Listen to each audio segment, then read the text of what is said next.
Mídia e Marketing Talks, os desafios mais complexos da indústria digital. Bem-vindos ao segundo episódio do Mídia e Marketing Talks, os desafios mais complexos da indústria digital. Eu sou Ingrid Veronese, Senior Sales Manager da Comscore Brasil, e nesse novo episódio nós vamos falar sobre o mercado de publicidade digital com a Rita Mesquita, Managing Director Brasil da Xandr. Bem-vinda, Rita! Oi, Ingrid, super obrigada pelo convite, estou muito feliz em poder participar desse programa com vocês, espero que todos vocês aproveitem. A gente também agradece a sua presença, seu tempo, disponibilidade e por estar aqui falando, dividindo a sua experiência profissional com a gente.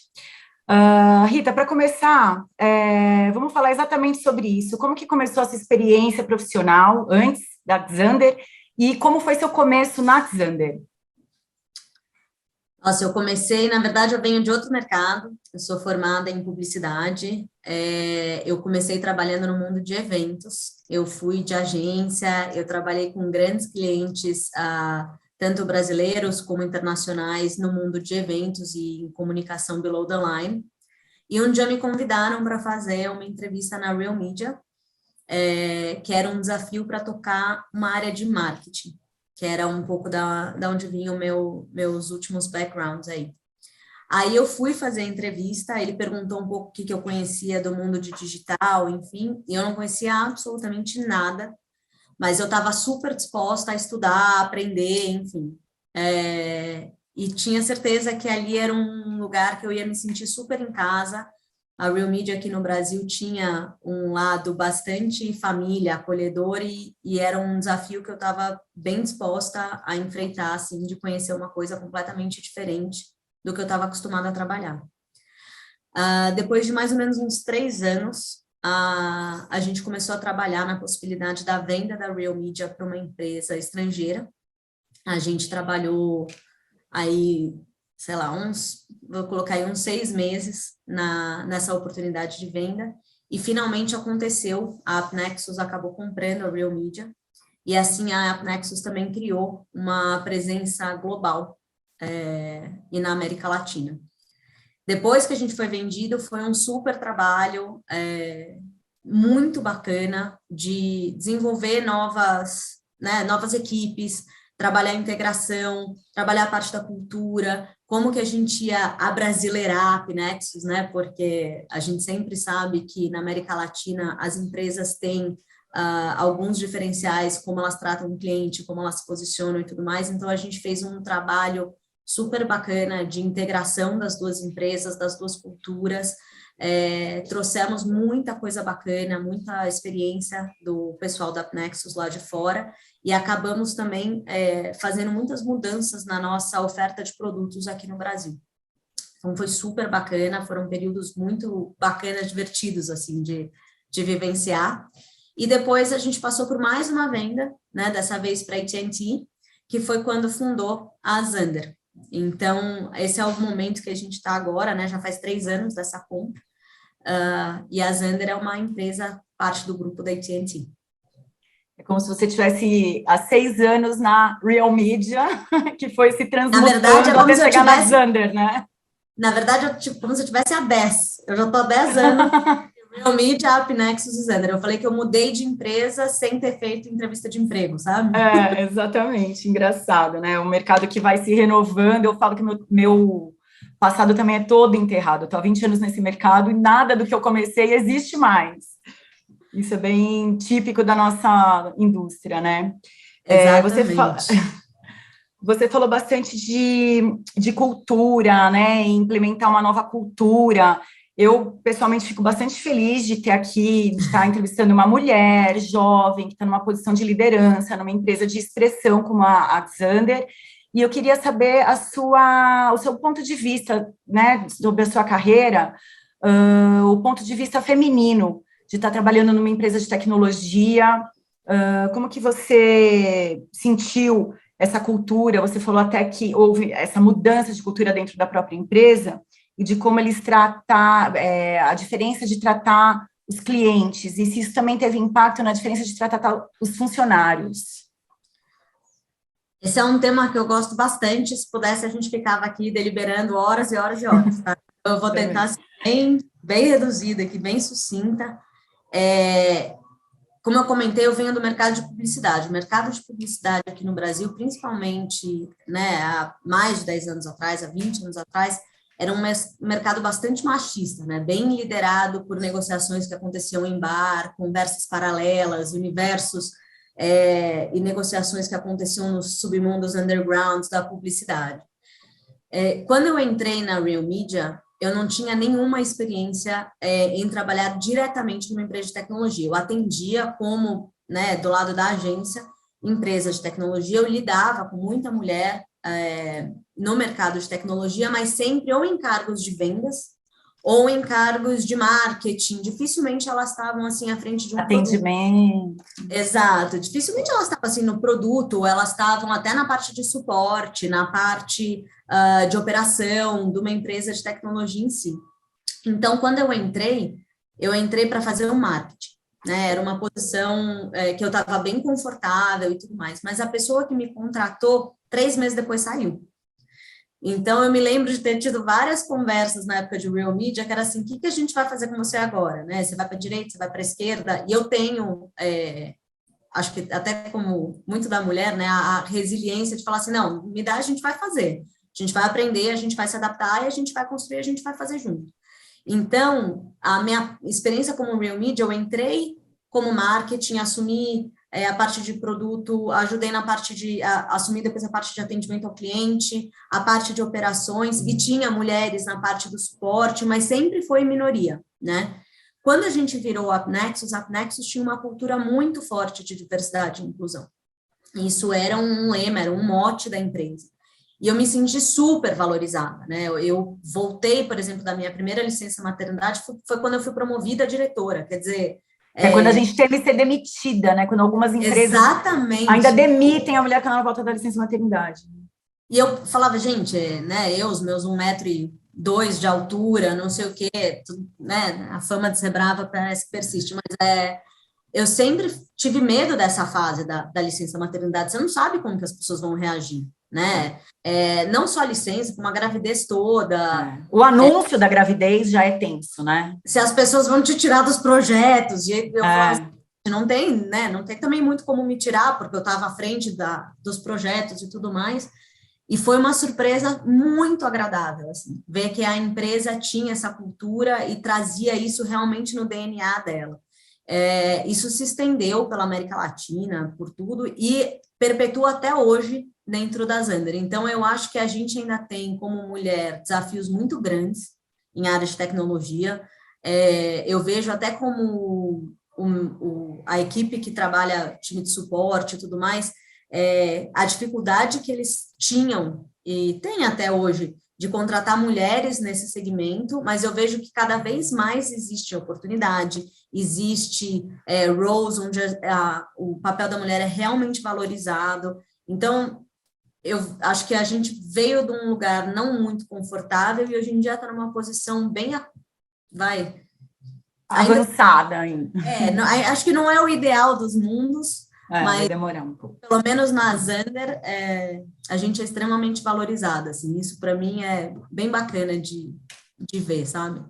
Muito legal, é satisfatório saber que empresas valorizam, respeitam e acolhem mulheres, inclusive nessas fases da vida, né, que são super naturais. Exato.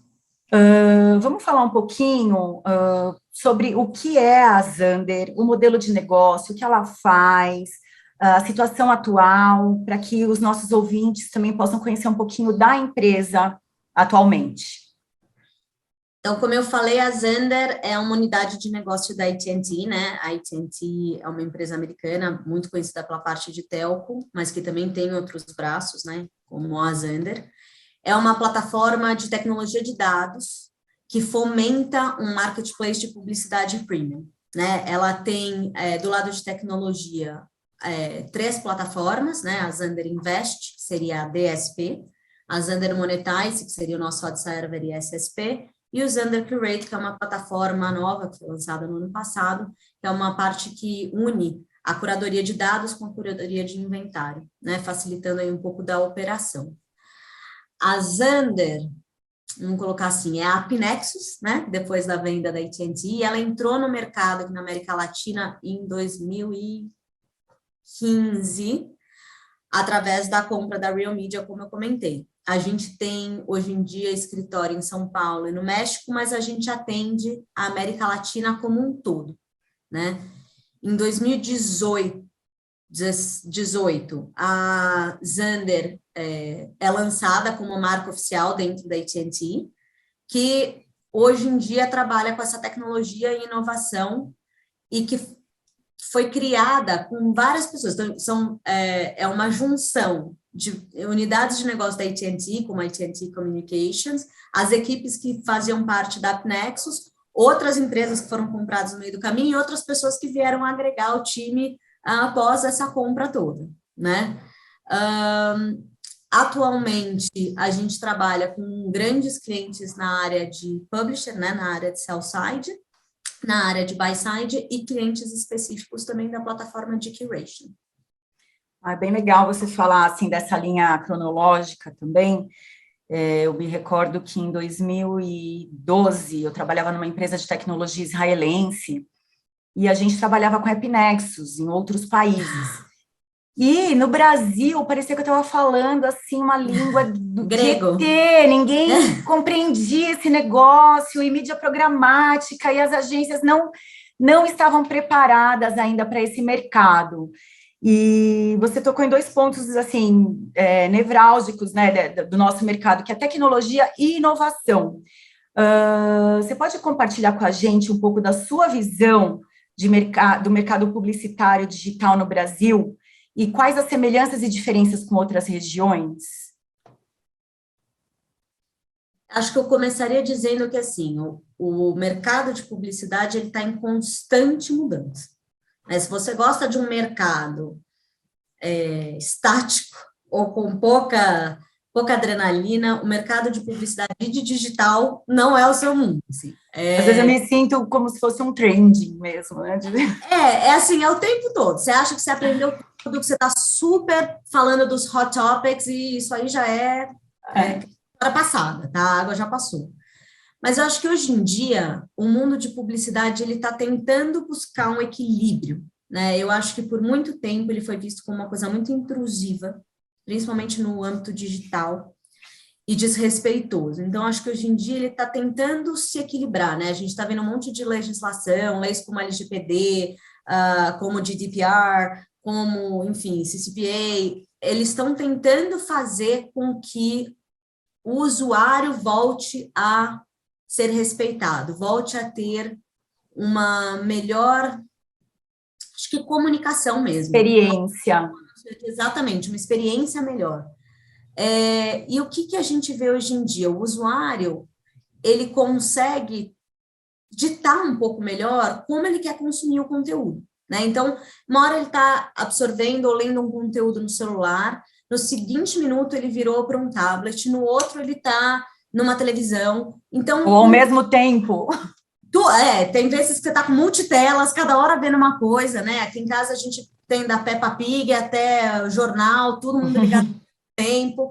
Então, assim, se o consumidor agora tem o poder de escolher o que ele quer consumir, as marcas e, né, as plataformas e tudo têm que se adequar a esse novo mundo e conseguir entender esse comportamento do usuário multitela e mais seletivo e que aceita menos uma publicidade intrusiva, né? Então, falando um pouquinho até do ponto de vista da Zander, né? Os profissionais de marketing têm que trabalhar com parceiros que possam fornecer as soluções certas, que garantem, né, que a sua mensagem chegue para o seu consumidor, ou para quem te interessa, né, para o teu target, de uma forma adequada, que esteja de acordo com um conteúdo bacana, para que essa pessoa receba isso de uma forma aberta, de uma forma receptiva, né? Então, a gente está vendo agora depreciação, né, os fins dos cookies. Os cookies vão acabar no ano que vem, não é mais um ano, não é menos um ano e tudo mais. Toda todo o ecossistema digital vai ter que se adaptar a essas novas tendências, ao que está vindo, trabalhando de forma respeitosa e trabalhando em parceria com o seu cliente, com o seu usuário, para que no futuro a gente esteja pronto para esse mundo sem cookie e mais respeitoso desse consumidor. Eu acho compliant com LGPD, tem vários desafios aí, né, nesse caminho do mercado publicitário digital. Muito, que está sempre mudando, o tempo todo em transformação. É a constante que a gente sabe é a mudança, né? Exatamente, é a única. E inclusive com o surgimento de novas tecnologias o tempo inteiro dentro dessa cadeia, que já é complexa, né? E vai ficando cada vez mais complexa, novas tecnologias, como você falou, inovação, vão entrando no meio dessa cadeia de compra e venda de mídia, né? Digital. Você pode contar um pouquinho para a gente, assim, e para os ouvintes que não estão familiarizados com esse tema, o que é Ad Server, o que é SSP, o que é DSP, essa sopa de letrinhas? Eu me lembro quando eu entrei na Real Media, eu vinha de um universo onde banner era uma coisa que ficava presa na porta do evento que eu fazia, né? O M, CPC, CPA, eu não tinha a menor ideia do que era isso, arroba para mim, total, não, jamais um formato de alguma coisa. E eu lembro que na época a gente tinha um glossário que a gente servia. Obviamente, nada mais disso deve estar atualizado, porque isso aí eu já estou falando de, sei lá, 10 anos atrás, 12 anos atrás. Ou seja, nada mais disso existe. Mas eu vou tentar resumir de uma forma bem simples, assim, a gente sempre fala dentro da Zander, né? Tenta explicar para o seu avô o que você faz, para ele achar que você não é computador. Tenta lá. Não achar que você é helpdesk. Exato, para ele não te ligar para consertar o sistema da net, problema do computador, não sei o que, tenta explicar o que você faz. O Ad Server a gente normalmente coloca como sendo o cérebro, né? Ele é uma plataforma decisora do que vai ser entregue para aquele usuário naquele site naquele momento, né? Então ele é uma plataforma que te ajuda a gerenciar o inventário. Inventário é o espaço publicitário. Então, o Ad Server ajuda a gerenciar qual que é a publicidade que vai ser entregue naquele espaço para aquele usuário que está acessando o seu site naquele momento. Tá? Assim, de uma forma bem didática. Exato, mais ou menos isso. As SSPs, elas vieram para ajudar a aglomerar esse inventário, né? Então, antes, para você fazer uma entrega de publicidade, você tinha que ligar para cada um dos sites e falar assim, moço, você tem aí, ó, estou procurando... Já fiz isso. Todo mundo que já trabalhou na parte de mídia, né, que está acostumado a ligar para negociar jornal, revista, não sei o que, você tinha que negociar cada um dos sites para entregar. As SSPs, elas são plataformas que consolidam, agregam o inventário, agrupam para facilitar as DSPs, que estão do outro lado, a comprar esse inventário. Né? Na nossa plataforma, chama Zander Monetize. Então, a Zander Monetize, ela é o SSP e também o Ad Server dentro do universo da Zander, né? A DSP é a plataforma que faz a compra desse inventário. Então, a agência, as trading desks, o anunciante, elas têm contas nessas DSPs, que são as plataformas onde você consegue colocar lá toda a configuração da sua campanha, quem que você está comprando, se é uma campanha de vídeo, se é uma campanha de áudio, se é uma campanha de display, e essa DSP vai fazer a automação dessa compra para você. Então, você não tem que ficar mandando PIs e reticências, etc. Você faz tudo de forma mais automatizada e mais simples. A Zander Invest é a nossa plataforma de DSP, para o lado da Zander, que já está sendo também preparada para onde a gente acha que é o futuro, que é a convergência da compra de digital e da compra de TV linear numa plataforma única, que eu acho que esse vai ser o próximo caminho, ainda um pouco mais longe na América Latina, mas nos Estados Unidos a gente já está em alguns testes. Já estão em 2070, com certeza. Exatamente, bem por aí. Bom, a gente sabe que, como empresa de tecnologia, vocês não apenas fornecem atendimento direto aos clientes de vocês, mas também ajudam outras empresas a criar seus próprios produtos. Você pode falar um pouquinho sobre isso, como funciona na Zander? A Zander trabalha com uma cultura de que a gente tem que trabalhar com todo o ecossistema, tá? Então, não adianta a gente ser fechado. Para a gente conseguir passar por todos os desafios desse mercado, que a gente até comentou alguns agora há pouco, a gente tem que ser uma plataforma bastante dinâmica e a gente tem que ser uma plataforma que trabalha sempre, como a gente colocou agora, um passo à frente na evolução da publicidade, né? Então, por exemplo, a DSP, a gente não pode trabalhar a DSP porque ela está agora, a gente tem que trabalhar a melhor forma, por exemplo, do anunciante estar em contato com esse consumidor que ele está buscando. Ele pode ter uma personalização na parte de compra, ele pode ter modelos personalizados de compra também que atendam à sua necessidade. Ou, por exemplo, a gente tem a plataforma de curation, que eu acabei não explicando na vez da DSP Ad Server, mas a plataforma de curation ajuda a gerenciar inventário e empacotar inventário com os dados de, possivelmente, um publisher, né, um site, ou até um e-commerce que queira trabalhar isso de forma mais direcionada. E aí, o que a gente tem? A sobreposição dos dados com esses pacotes individualizados, com formatos diferenciados, com dados contextuais, e isso sim é a gente trabalhando junto com os nossos clientes para fazer com que esse cliente também consiga se dar bem nesse mercado que está em constante transformação. Proporcionando uma excelente experiência para ele, meio que um full service, assim, né? Exatamente. Business. O cliente tem sempre razão, né? A gente tem que trabalhar com ele para que ele consiga atingir os objetivos dele. Com certeza. E, recentemente, para o Comscore Talks em espanhol, a gente teve a Mercado Ads, e você disse que vocês trabalham lado a lado, né? Apoiando na geração de insights também desses clientes. Você tem algum cliente no Brasil que você trabalhe da mesma maneira? E como que é trabalhar dessa forma? A gente trabalha com o Mercado Ads na América Latina, inclusive aqui no Brasil, né? E outros clientes, por exemplo, o UOL, que usa a nossa tecnologia end-to-end, né? Então, eles têm tanto a nossa parte de SSP, a gente ajuda a monetizar o inventário deles, como a parte de DSP, né, para melhorar a eficácia da compra deles, e agora eles usam os Under Curate para estender a audiência e o alcance deles, melhorando a eficácia das entregas que eles têm para os clientes deles. Então, não é só resolver um problema pontual de um cliente, falar assim, qual que é o teu problema aqui? Tá bom, você precisa, sei lá, consertar um pneu, tá aqui a tua chave de fenda.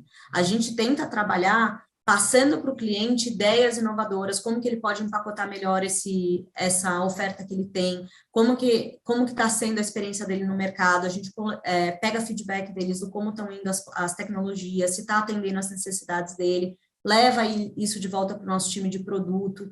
Então, com todos esses clientes, a gente tem uma relação muito próxima mesmo, para tentar trazer para eles o que a gente vê de mais atual acontecendo no mercado de fora, para que eles também possam estar à frente do que eles querem aqui no Brasil e na América Latina de uma forma geral, né?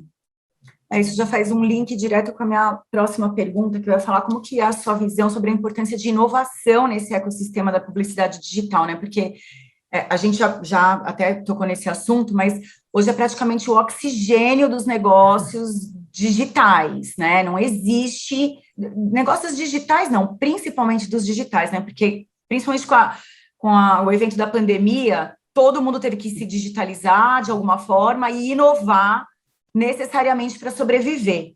Então, essa inovação, a gente aqui no Brasil está preparado para absorver a inovação que vocês têm para trazer de fora também? Vou quebrar em duas partes. Acho que no Brasil, a gente sempre olha muito para fora para ver o que está acontecendo e faz as adaptações. Eu acho que o mercado brasileiro tem nuances, peculiaridades, enfim, e até modos de negociar que são diferentes do que acontece nos Estados Unidos, na Europa e tudo mais. Mas eu acho que o brasileiro sempre teve um olhar muito cuidadoso do que está acontecendo lá, para fazer essa adaptabilidade e trazer para o Brasil o que eles acham que vai funcionar para os brasileiros. Se você pensar no mercado de publicidade digital, pensa um tempo atrás, a gente veio do banner, que era display e navegador. Aí depois todo mundo gritava, xingava o banner que pulava na tua frente, que não sei o GIF. que. Exato.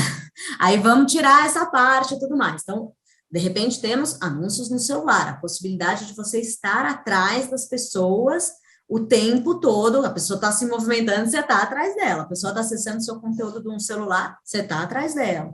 Depois evoluímos para conseguir servir vídeo, servir áudio. Agora estamos tentando trabalhar, né? E tá vindo... Servir vídeo no celular. Exato. O out of home, super forte, vindo aí com bastante coisa, e a experiência da TV, que hoje em dia você consegue fazer a experiência que a pessoa tem no digital na televisão, né? Então, óbvio... Meio que não existe mais, né, essa diferença das telas se integram, né? Você vê TV no computador, no celular, navega na TV.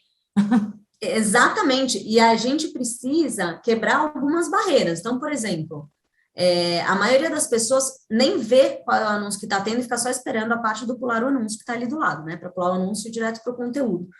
O anúncio ele tem que parar de ser visto como uma coisa intrusiva. Ele tem, né? Porque a gente na TV linear, a gente estava super acostumado a esperar ver, né? Então é uma questão de você adaptar isso para o novo dia a dia. Como você falou, a pandemia veio e todo mundo precisou se reinventar, e as lojas fechadas e os e-commerces começaram a bombar e tiveram que melhorar a parte de logística, a parte de entrega, tiveram que ser mais rápido. Experiência, né? De experiência, na navegação. Exatamente. E precisaram começar a fazer o anúncio dos produtos deles, né, ou da marca deles, onde a pessoa estava o tempo todo, que era na frente das telas. Então, as pessoas que às vezes nem tinham, nem estavam com uma presença tão forte no digital, foram obrigados a fazer essa transição, né? E muitos não vão voltar atrás, porque a experiência para eles foram muito boas. Então, você tem que conseguir, você tem que estar aberto a se inovar, né? No mercado de publicidade, no mercado de digital, para onde a gente, né, a convergência disso, ela veio para ficar, e ela vai se mudar o tempo todo, né? Então, começou um anúncio que era via API, na forma tradicional de comprar, de repente existia um leilão, de repente existia header bidding, que dava acesso igualitário para todo mundo, de repente existia curadoria, convergência, a gente está falando em coisas que estão acontecendo nesse momento, e sem perder o foco, o mundo sem cookie que está para chegar. Então, assim, inovação tem que fazer parte do dia a dia, do DNA da pessoa que está trabalhando na parte de publicidade, que está trabalhando na parte de digital, que está pensando no mundo de amanhã. Não dá para não pensar em inovação. E de que forma você acha que isso pode ser escalonável dentro de uma plataforma? Eu acho que não existe uma solução one size fits all, né? Eu acho que as plataformas, de forma geral, vão ter que ser flexíveis, vão ter que ser adaptáveis, né? Elas têm que ser uma solução, elas não podem ser uma barreira, né? Eu quero fazer isso, mas a minha plataforma não me deixa, né? Ela tem que ter... A gente, por exemplo, tem uma plataforma end-to-end, então você compra e vende tudo numa plataforma única, ela foi criada desse jeito, enfim. Alguns clientes usam a gente só para uma parte, alguns clientes usam a gente para venda, alguns clientes para compra, mas a plataforma em si está se preparando o tempo todo para essa inovação, né? Para dar um suporte para os nossos clientes. E alguns clientes, por exemplo, nunca nem entraram na nossa plataforma, tá? Eles usam só a integração via API, tipo, não sabem nem que cara tem a nossa plataforma.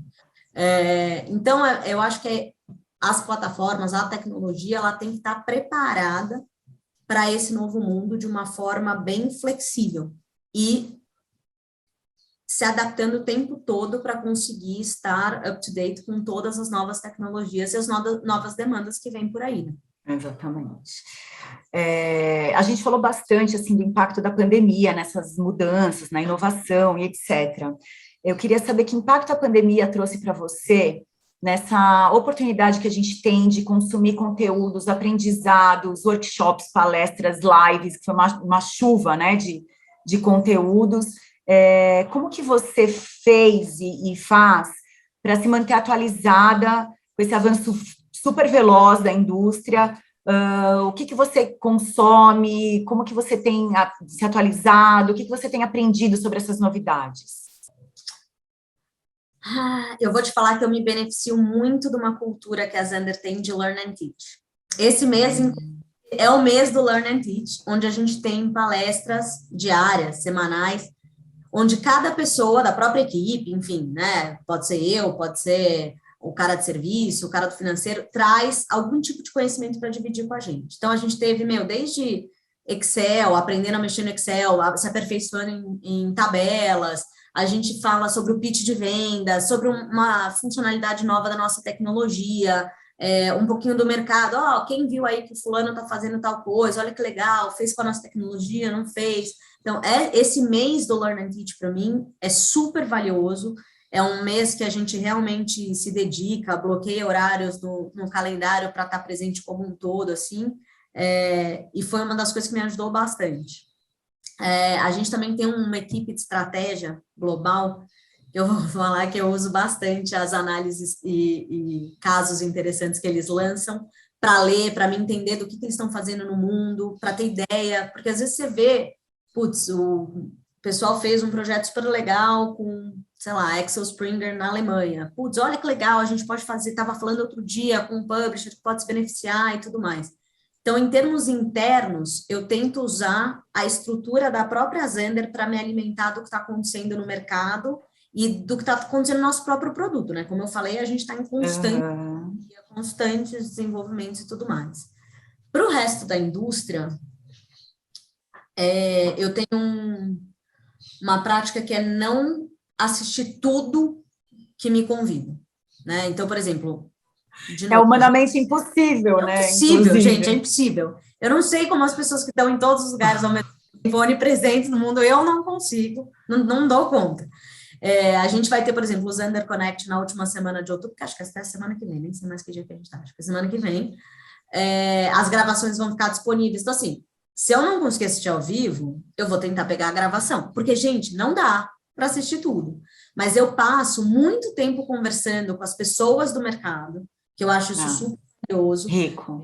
Que cada pessoa vai falar, olha, eu vou dar uma palestra num evento do IAB, eu vou estar com o pessoal da Comscore num evento tal, eu tento entender o que as pessoas vão falar para ver aonde seria relevante, né, para mim, e eu tento fazer isso ou no meu horário de trabalho ou reservar um horário na minha agenda para conseguir me dedicar a isso, porque senão o tempo passa e a hora que você foi ver, você já não sabe mais nada do que está acontecendo no mercado. É difícil você se manter atualizado sem estar com aquele contato constante, o cafezinho, né?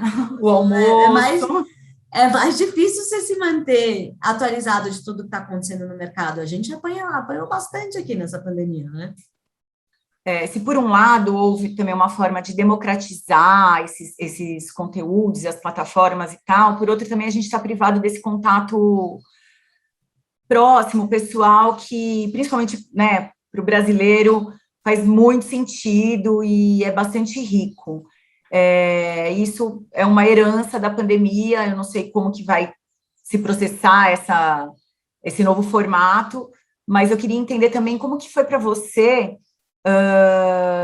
trabalhar nessa pandemia, em casa e privada desses contatos, o que isso te trouxe de aprendizados, quais foram os desafios?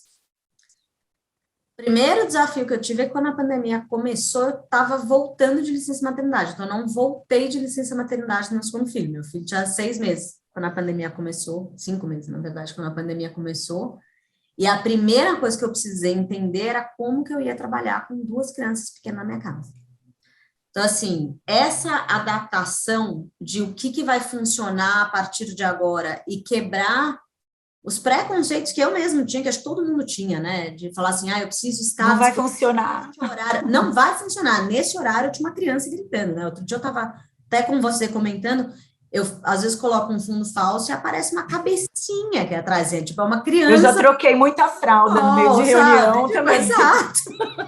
Então, assim, a primeira coisa que a gente precisou, acho que aprender é que somos todos humanos.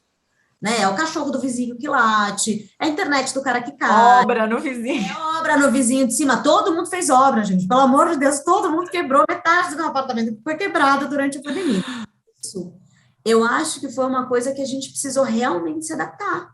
Assim, respeitar que cada pessoa tem uma vida, independente do que ela está fazendo. É óbvio que ela está trabalhando, é óbvio que ela está se dedicando, que o trabalho importa para ela, mas no meu caso, era um bebê, eu não podia largar ele em qualquer lugar, ele não consegue levantar e ir lá pegar na cozinha um copo d'água, entendeu? Eu tive que me virar mesmo, a gente ficou sozinho aqui em casa, sei lá, acho que uns bons 3, 4 meses, e aí você faz o que dá, e aí eu comecei a trabalhar em horários alternativos, montar uma rotina me ajudou muito, né? Quando as escolas abriram, aí minha vida realmente melhorou, mas enquanto isso aconteceu, eu comecei a criar uma rotina, né? O tempo que eu ia ficar com os meus filhos era um tempo que eu valorizava muito mais, porque eu passava mais tempo do dia, mas com muito menos qualidade, né? Quando as pessoas não você tá ali, mas você não tá disponível, você não tá né? ali, exatamente. Eu tô aqui, ele tá ali também, mas eu não tô passando quality time com ele, né? Não tô lá sem chão brincando. Então, acho que essas mudanças todas ainda vão ter muito impacto na volta para o escritório, né? Então, acho que todo mundo aprendeu a trabalhar. Putz, eu tenho uma pessoa na minha equipe, eu sempre falo isso para ela, ela vai saber muito bem quem é, mas que ela brilhou na pandemia, porque ela passava 3 horas no carro entre ir e voltar para o escritório. Eu também. Ela ganhou 3 horas da vida de volta para ela. Ela consegue, fazer ginástica, ela consegue cozinhar, ela consegue fazer 1 milhão de coisas. Essa pessoa tem outra cara hoje em dia. Tipo, a pandemia, eu falei, a pandemia foi excelente para você. Então, assim, eu acho que a pandemia teve efeitos diferentes sobre cada uma das pessoas, mas eu acho que todo mundo aprendeu a respeitar mais o outro, sabe? Como mais humanizado, né? Exatamente. Completamente humanizado. Não, gente, não teve como não ser. Assim, e eu acho que, de certa forma, a gente até falou da questão da mulher no mercado e tal, eu acho que, de certa forma, meio que uma equalizada, porque eu vejo muitos homens com os filhos também, né? Aqui em casa é 50%, 50%. Exatamente. Ele, deu uma dividida um pouco mais justa. Exato, não, e aqui em casa o termo, estou te ajudando, eu já expliquei, eu não preciso, você está fazendo a sua parte, eu tô super bem, não preciso de ajuda, então, aqui em casa, aqui sempre foi 50%, 50%, e pandemia seguiu igual. Rita, o que você, a Xander, né, no caso, está planejando para os próximos 12 meses, assim, o que está te entusiasmando para esses próximos 12 meses? Vocês têm uma visão já planejada para isso? A gente tem trabalhado muito, eu acho que, né, do que a gente falou aqui, né, a questão dos fins do cookie, a questão de dados, a questão dos anúncios menos intrusivos e mais respeitosos. Eu acho que tanto os publishers como os donos de dados estão ganhando de volta um terreno que tinha sido por um tempo perdido, né?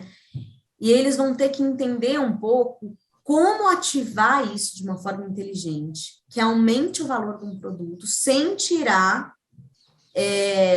o foco do conteúdo do publisher, porque o publisher ainda faz muito dinheiro com esse conteúdo.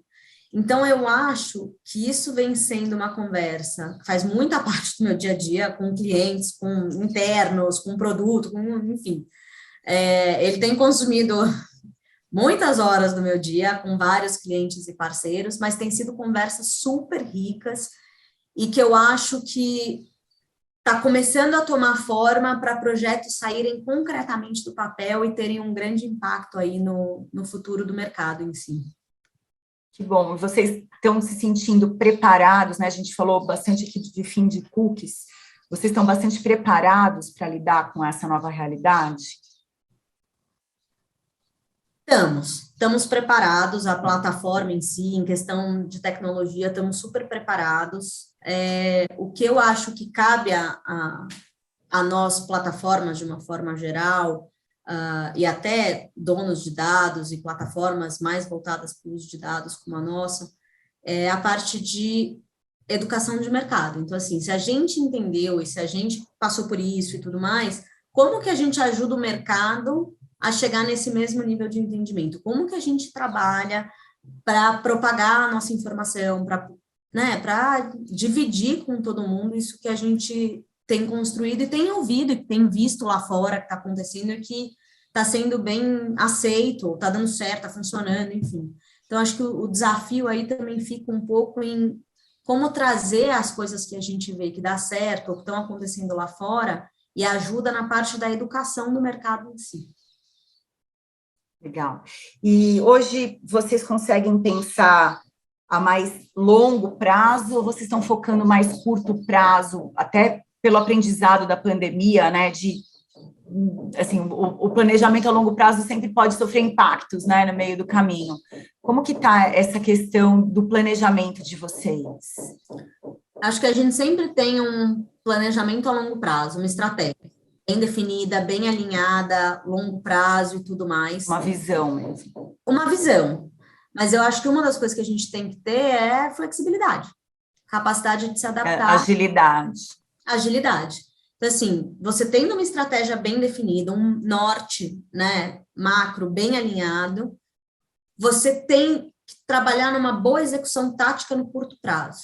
Então, você conseguindo executar, se precisar fazer qualquer mudança nessa estratégia a longo prazo, você vai saber mais rápido. E aí você vai conseguir se reorganizar e adaptar a sua estratégia para que ela atenda essa necessidade, seja pontual ou seja uma outra notícia que vem aí, alguma mudança e tudo mais. Então, eu acho que você tem que fazer um pouco desse equilíbrio, sabe? Ter sempre um norte, uma estratégia bem alinhada, um objetivo focado. Definido, mas esteja sempre aberto, porque nesse mercado as coisas sempre podem mudar. Seja por política, por economia, por questão por um sanitária. Covid, uma pandemia que aparece. Exatamente. Rita, foi muito bom falar com você. Quero te agradecer bastante por ter disponibilizado seu tempo, que a gente já sabe que está bem precioso e disputado aí. E agradecer também. Obrigada. Imagina. Agradecer a todos os ouvintes que nos acompanharam aqui nesse podcast de Media e Marketing Talks e dizer que em breve a gente vai apresentar um novo episódio, então. Super obrigada de novo. Super obrigada. Foi muito legal, adorei. Super obrigada pelo convite. E fica aí meu convite a vocês para assistir o próximo também, que eu tenho certeza que vai ser excelente. Com certeza. Muito obrigada, então, gente. Até a próxima. Até a próxima. Obrigada, pessoal. Mídia e Marketing Talks, os desafios mais complexos da indústria digital.